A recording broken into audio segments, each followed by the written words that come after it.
Hey guys, well it's been quite a while since I made another video and I did make some upgrades to the rifle. But today we're going to talk about suppressor point of impact, the shift change. Before we do that, let's just go over, I made some changes. The most obvious is a switch from the Zeiss to Night Force 5.5 by a 22 power. It's the MLR reticle, and what's nice, it is the mill reticle with the mill turret, so that's really nice to have. You don't have to sit there and calculate a whole bunch of stuff. I like that. Very nice to have. If you move around after doing some long range shooting, I kind of found out that it's really nice to have a level. So what we got on here is a US Optics level. It just goes on the rail underneath the scope. It's got a cover, and it's leveled with the reticle. So when that's right in the middle, I know exactly that my reticle's level and I'm not going to throw my shots when shooting long range. What's also nice is I can see it behind the scope. So I don't have to take my head off the scope. I could just even look out of my left eye. I shoot with my right, so I could look out of it with my left eye and know that I'm level. The cap that I took off just merely goes on the other side here and screws on to the level, and you can store it as such. So it's nice to have. US Optics, I can't remember how much I paid for it, but it's something nice to have, and you're going to need it if you're planning on shooting long range. Another thing that I got, not a big deal, but it's a monopod lock down here. It just locks in your bipod. Keep it from swiveling, and if you want to, you just give it a nice little tight. Gives you some nice leverage. But the main thing what I wanted to show you here, like I said, we're going to talk about suppressor point of impact changes. And what I've got here is an Arbiter titanium 30 caliber suppressor made by Suppressed Armament Systems. It's a titanium, really lightweight, heavy duty. And what it is, this is a Suppressed Armament quick detach muzzle brake. This merely goes on like so, quarter turn, and you are locked in place. It is not going to move. I've shot this several hundred rounds over and over and over again, haven't even touched this. This thing is not going to move. It's on there sturdy. And you'll notice I have some other marks on here. What I have, it's just a mark for reference for myself. I know that when these lines line up, I know it's on and that's off. So when I put it on, I'll put it on like this, give it a quarter turn, boom, it's on. It's not moving anywhere. And then I've got a muzzle brake for my AR-15.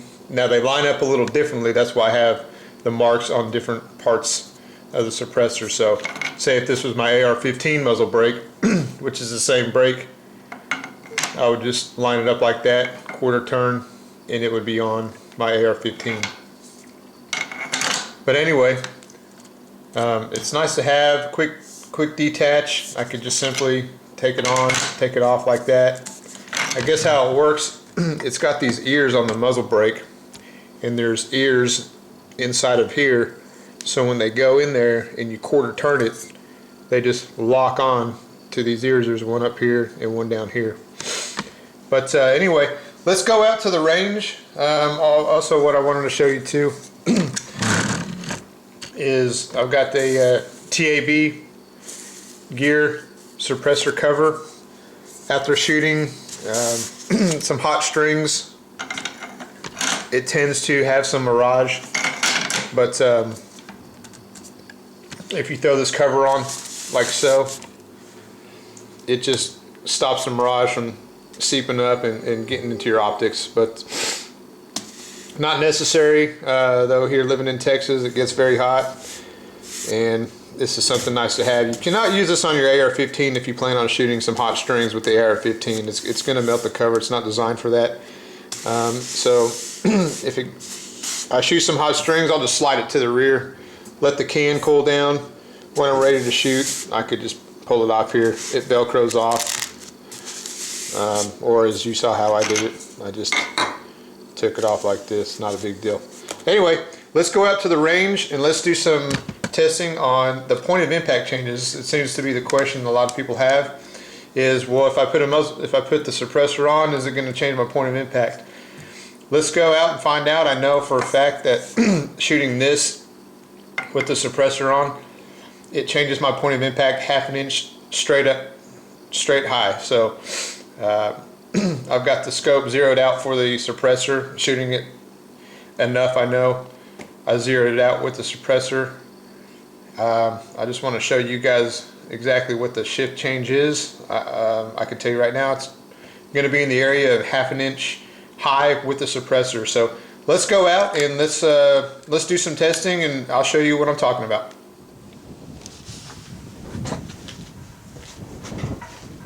Okay, this is going to be with the suppressor on.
Okay, 3 shots with the suppressor. Let's take the suppressor off, put it back on, and shoot another 3 groups. Okay, let's take the suppressor off, we'll put it back on, and we'll fire another 3 groups.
Okay, looks pretty much the same. I think I pulled that first shot up high, but still 3 shot group touching each other, pretty much dead center. And we'll go back to the table and take a look.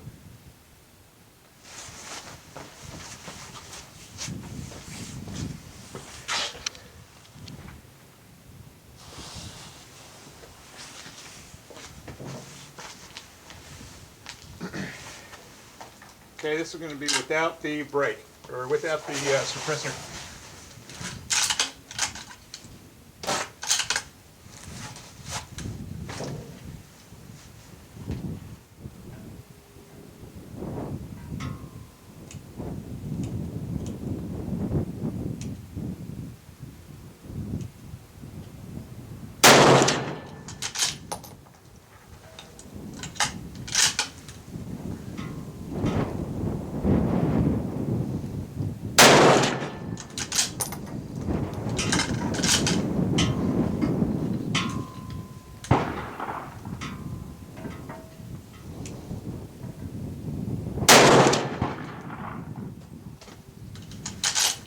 quick. I have it sighted in just a little bit low because I know the suppressor is going to shoot about ½ inch high.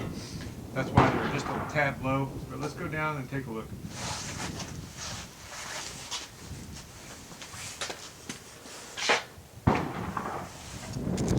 Okay, here we have our shot group. This is going to be the 3 shots with the suppressor. That's going to probably be, under ½ a minute. We took the suppressor off, put it back on, and we got our 3 shots here. 1, 2, 3. I knew I pulled that one a little high, so that's going to be my fault, not the suppressor's. But as you can see, they're still in the same point of impact. That'll probably be about a ½ inch group. And then I took the suppressor off and we shot it without the suppressor, just with the muzzle brake. And 3-shot group right here. It is a little low, but that's how I have the scope set. I've got it set a little low because I know with the suppressor they shoot about ½ inch high, as you can see. So I mainly shoot with the suppressor. That's why I have the scope zeroed with the suppressor. But as you can see, really only about ½ inch high. So that suppressor, the point of impact, the shift is just ½ inch straight up. And it's repeatable every time. This is the first time I'm recording it, but I've shot it quite a bit, and it's the same exact results every time. So like I was saying before, back home I know it shoots ½ an inch high, and it's repeatable. That's all that matters. That's why I have the scope set without the muzzle, without the suppressor. I've got it set ½ an inch low, therefore that's why the shots were ½ an inch low. And then with the suppressor, you could see it pretty much center punched them both exactly. So anyway, that's going to be pretty much it. Okay, we got the AR-15 set up. We're going to shoot a 5-round group without the suppressor and a 5-round group with the suppressor, and see what kind of impact changes it has on a 223. It's a 30 cal can, of course, and we'll see what it does with the 223.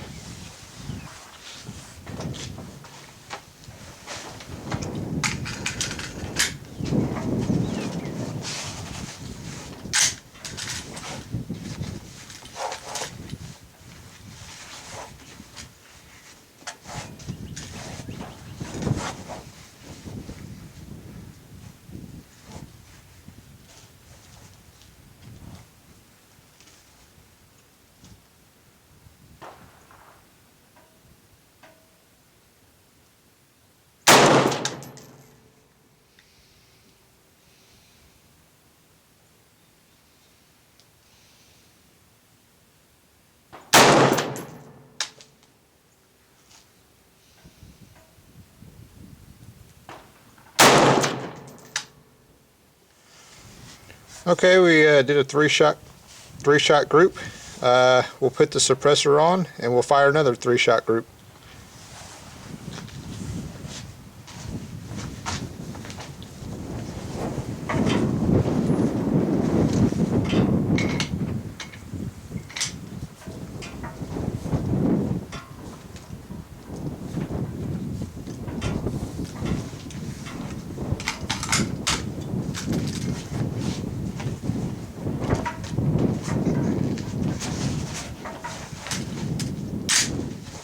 Okay, I'm not going to make any scope adjustments. I haven't touched the scope. I'm just going to fire 3 shots and look at the point of impact.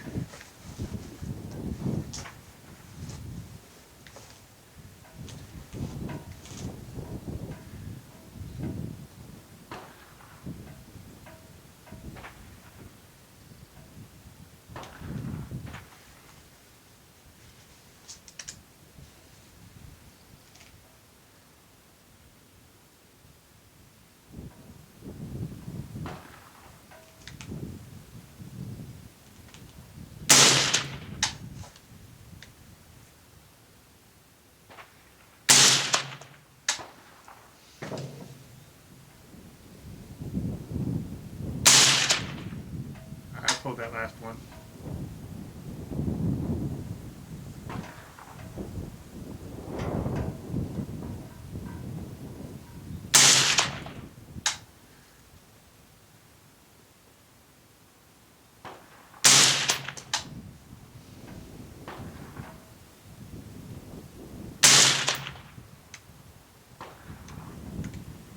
Okay, let's go down and take a look.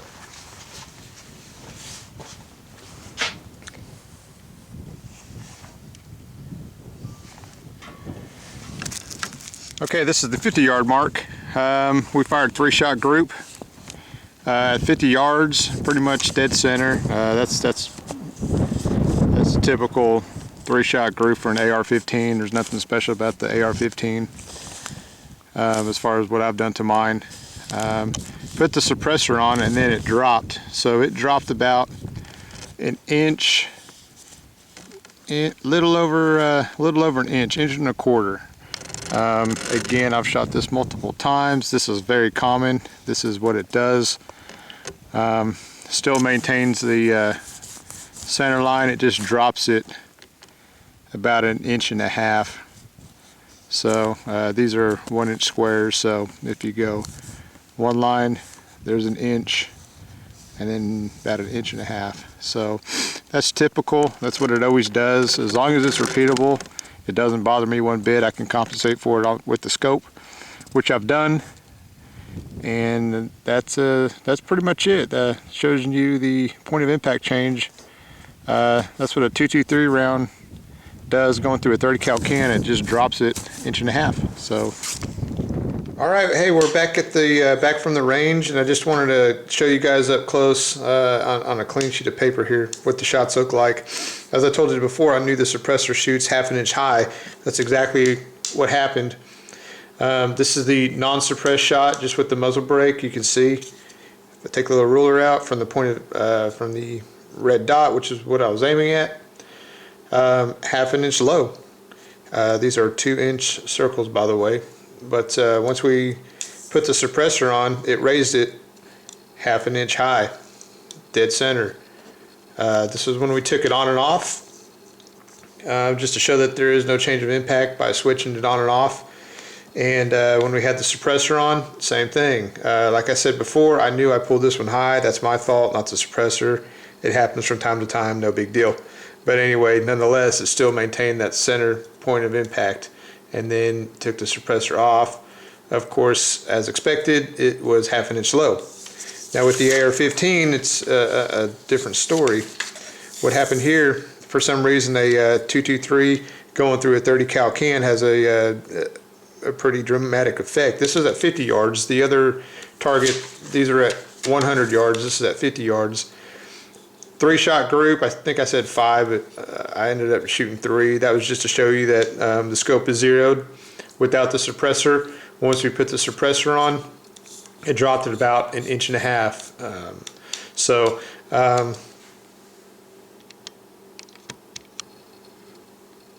what I did to compensate for that, because I know it's going to shoot an inch and a half low when I put the suppressor on, I've got the scope zeroed out for 50 yards. That will maintain a 300-yard zero.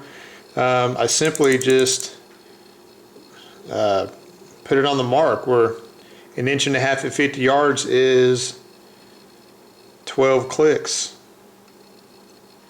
And then, of course, that yellow is the same color as the suppressor that I've got marked on there. So all I do is, if I know I'm going to shoot with the suppressor, I just put it to this mark. I know now that this is my new zero for the suppressor. And when it's not, I'll just leave it on if I don't shoot it with the suppressor. But once you get a suppressor, you're going to want to shoot it all the time. So I'll just leave it on this. I know that yellow mark is suppressed 0, and I'll just leave it at that. Anyway, that's a test. I hope you guys enjoyed it. I learned something, you know, in the process as I was shooting the suppressor. And really, if you have a good barrel, if you have a good suppressor, you're really not going to see a big point of impact change with the suppressor. So I hope you guys enjoyed. Thanks for watching, guys.